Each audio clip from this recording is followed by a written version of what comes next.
Dans ce tutoriel, nous allons voir la classe valide qui se trouve dans la librairie.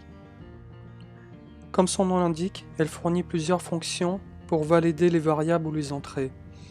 Elle retourne une booléenne vrai ou faux. Nous allons voir ensemble son fonctionnement. On retourne sur le contrôleur créé précédemment et on ajoute une ligne pour dire si la variable reçue n'est pas un alpha, alors on va déclencher une erreur. Donc l'erreur, on va l'appeler get var not valid.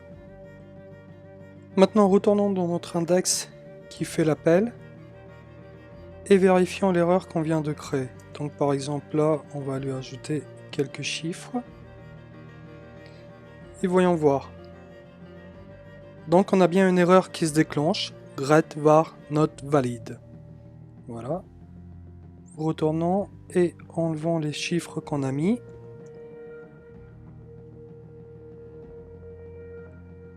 Et voilà, le message apparaît en clair. Donc la validation fait bien son travail. Avant de se quitter, je vais vous présenter deux fonctions assez intéressantes. La première, une fonction pour valider l'identifiant du client, donc l'adresse Bitcoin. La deuxième fonction, elle valide la signature du client. Elle prend trois paramètres, l'adresse client, le message et la signature. C'est cette fonction qu'on utilise dans la partie utilisateur. C'est elle qui confirme que c'est bien l'utilisateur qui envoie l'information. La signature est signée côté client avec la clé privée que l'utilisateur possède sur son ordinateur.